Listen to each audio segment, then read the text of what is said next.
All right, so let's ask the question she has. There's not that many of them, but are mommy and daddy issues a predetermined soul contract between people? If so, what are some of the lessons being learned?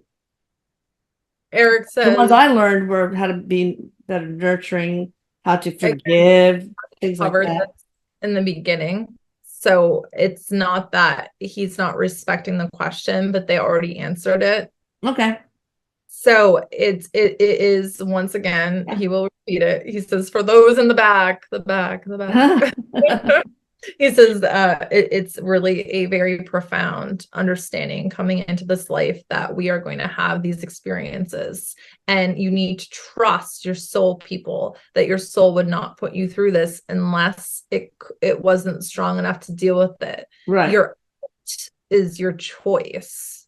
Your out can be your choice based on a soul contract, and your out can be based on a choice of your own prerogative. Either Right. way, unjudged. He says it may sound like an Right. unpopular opinion. He says, but it's a worse opinion. He says to me, he says to not engage with what it is, and what it Okay. is your life experience. And Yeah. what you're meant to fulfill in it is to live it, to learn from it, and to cultivate each other with it. He says, Okay. so feeling your feelings. All right. All right. Sometimes you Like didn't it's know you had is um a lesson. you might have just read this list prior, Eric. But anyway, is it possible? I haven't even read it. Is it possible for these issues to be completely healed in one's lifetime or in multiple lifetimes? And we talked about that. Yes, multiple lifetimes. And yes, also healing on the other side in heaven, right? Dr. Carl Jung coming in. Coming in. Come on, coming in hot. Even down.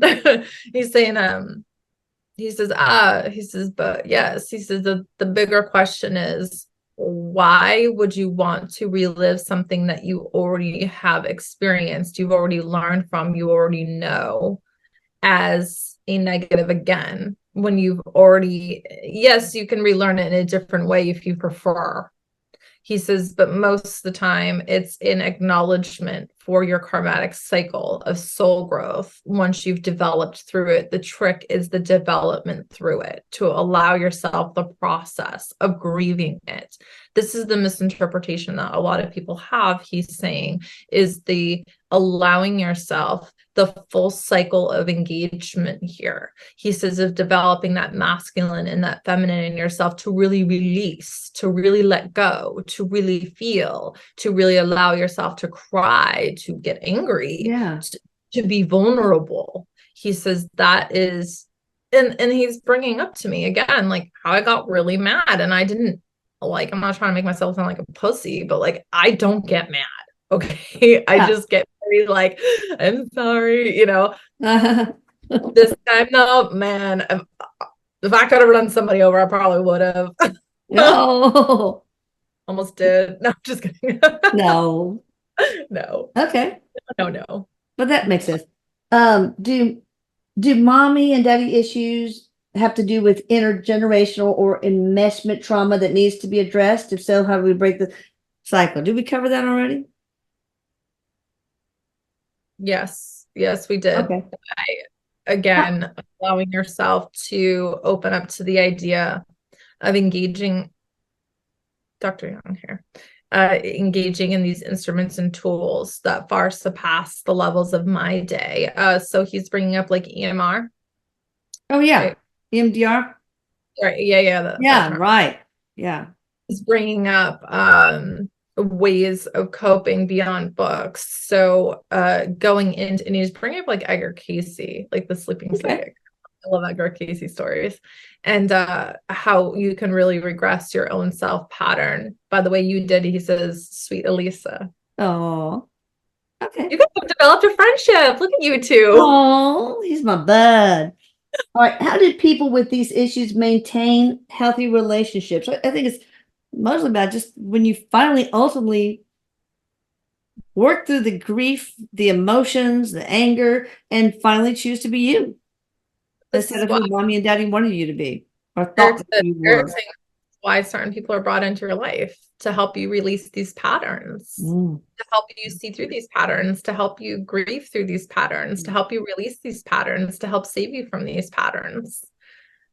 You Cool. know, that's why, I mean, I know my best friends helped me a lot go through. I mean, my mom helps me and my family helped me, you know, go Yeah. through a lot of just evolving myself, getting through these patterns. It's a, we think of it as a like one scale where it's a wide scale of spectrum of people that come into your life at different times. Not like, we're not talking guides, we're talking physical people Right. contracted to come in and help you Okay. auto develop. Using the word auto develop. Oh, okay. Do we have to rely on other people to meet some of our needs, like emotional support, affection, validation that were not met in childhood? Is that necessary for healing? Dr. Carl Jung. He always has such a way of putting things sometimes. No, wonderful. Silver He's tongue. well, he's being a little Talk. sassy. And he's saying, well, that sounds like maybe that's another issue versus like a reliance issue, a reliance on somebody else to fix your issues.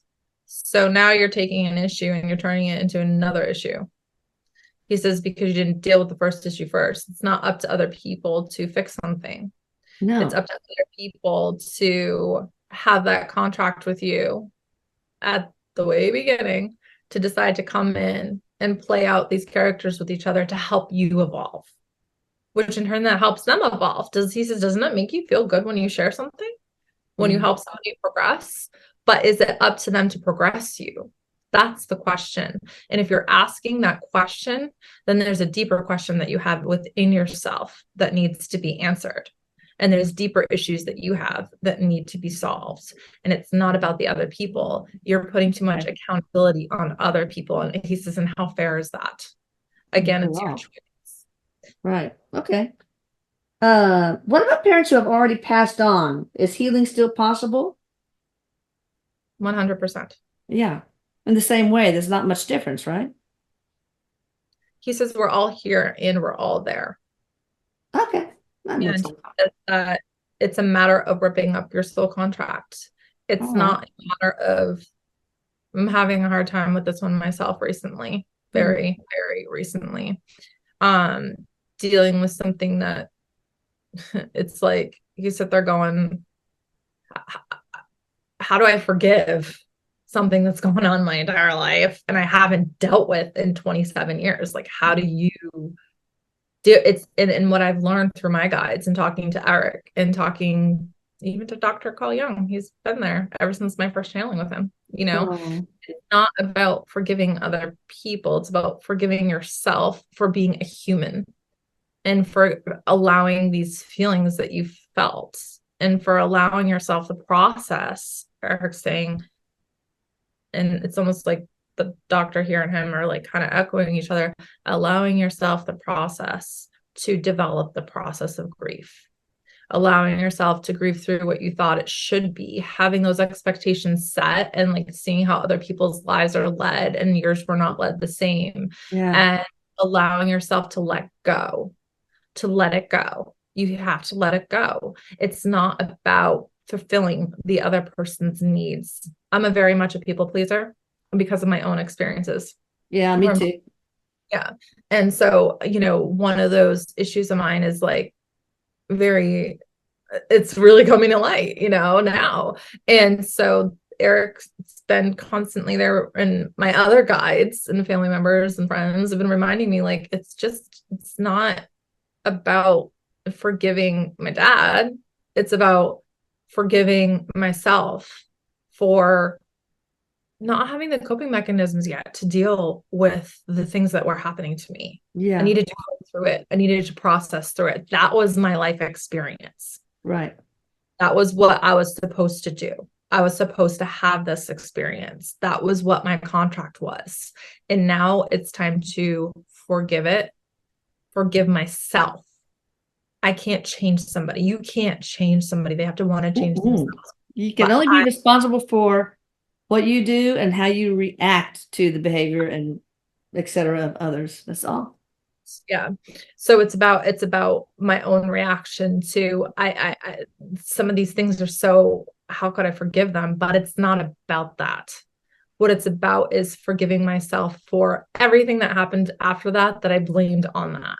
Okay. And you know what? It was a human experience. This is what happened to me, and I can be whoever I want to be now. You can't So control me at there. that level, Hell you know? yeah. And I don't need to be mad anymore. I don't need to be angry. I can let it go. That's If you think awesome. that's easy, you're wrong.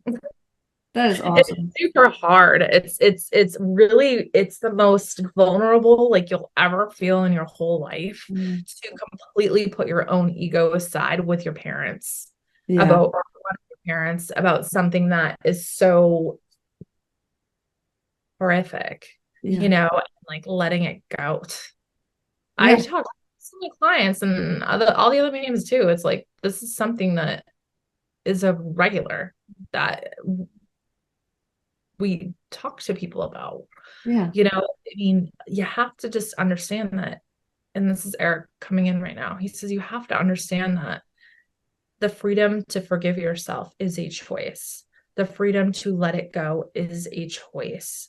And most of all, the biggest thing that he wants, Erik wants, and Carl wants is for people to know the biggest, most important lesson is moving on, moving Yeah. forward, and leaving it where it's supposed to be. Leaving Not it where, wallowing in one spot. right, not being stuck like our last video, not Right. allowing to be stuck. This is the moving on part. This is the moving forward part. Okay. And he says, if you have any questions, Erik says, you can always reach out. And he's saying that we can do more videos on this basis, on this topic, because this can be something that's very intricate. Mm. Um, and it can't be covered all in just like, No, it's a big topic.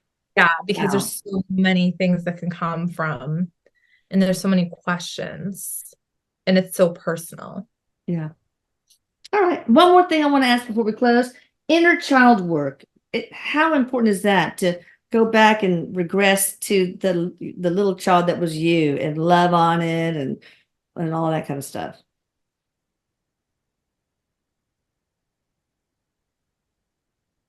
So Erik says, well, you don't have to listen to me. He's being kind of morbid here. He's going, this is just the theory of a dead man. I guess there's a song or something that's labeled that. So I think that's why he's saying that. I don't know. But he says, really, he says, what's important here is that you get to the point, okay? He says that you just really feel like that piece of you that's missing and you don't know what it is. That's when you got to kind of look at it. That's when you look at it. That's when you see there's something. He says, and then he says, that's when you start doing the research of, instead of talking about it all the time to your friends and family about what bothered you about your parents, he says, you do the research and you figure out different methods that could help you. And there are a lot of methods out there. Yeah. And self-realization, self-actualization, self-replay is one of them that you can do on your own that costs nothing. The problem comes in where these feelings can be so intense and so extreme that you're reliving something that's very traumatic. He says it Yeah. can be better to do it with a trusted person that can make sure you're in a safe space. Yeah. Allow yourself to re-walk through those memories that sometimes you don't even know that you have. Yeah. But Wow. or it's about releasing. It's about your choice to release. You have the power. He says, you have the power. Like he means you do though. He Yeah. says, you have a choice, and once you think you have it figured out, guess what? So much more to figure out, you know? Yeah, really. So, can you release some of this pain while under hypnosis, or do you have to be conscious, probably? I mean, in the present. Oh, absolutely. Absolutely. Some of it actually should, because it is so traumatic, it's just your body's way of just like sometimes there's lots of people out there, he says, that can't remember like certain ages or certain times. And Yeah. Yeah. not necessarily, it's not necessary to remember it. What's necessary is to let it go. Right. Tap So into the feelings take of me to that the moment and letting those go. place, Mm. allowing me to change the circumstances so I'm in control. So that doesn't Yeah. happen to me. Or I can look at it from a different perspective to allow the choice of letting it go, because it's always a choice. Yeah. That's right. It's like having a dream about a home invasion and somebody's coming in to kill you and your kids, and you're hiding the kids, and then you have all sorts of endings. So wait, you wake up a little bit and say, I want to change that. I want to stab that guy in the balls or whatever. No, let me try that one. Oh, that's okay, but let me try. So you can sort of go and change the Also, it's a cultural thing, based on different cultures. You have yeah, to, you have to appreciate that there's just different cultures out there that have different approaches yeah, towards and towards parenting. For example, I went to Ghana in Africa. And so I saw and I learned a lot about that culture and about how they interact with their children. And one of the things was their children don't like, I'll remember my ex's dad saying to me, "Oh, you read all the time to your nieces and nephews who were like 2 and 3." And I was like, "Yeah, I read to them every night that they stay over. They love it." And he told me, he said, we don't, I mean, the man was like 85, but he said that's not something that we did, was like read to our 2 and 3 year olds. We didn't do those things. yeah. So It's different. it's a cultural thing too, about all of this. We're in America, we're talking about American society, we're talking about grieving through things and feeling through things with our parents. In other cultures, it's a very like, this is just how it is and it's accepted. It doesn't Right. not have trauma. It's just that he says, Eric saying this is where it's meant to be, where you were born sometimes. Yeah. It's like in some places, children to be heard and seen and not heard, things like that. All right, we better close because we're already a couple of minutes over. Thank you, Abby and Eric and That Carl, was Dr. Young. You guys be sure you contact her. All the information's in the description box, but also in a banner that Paula is going to put up there if she has not already. All right, love you all. Thank you for this subject. You bet. Bye. Bye.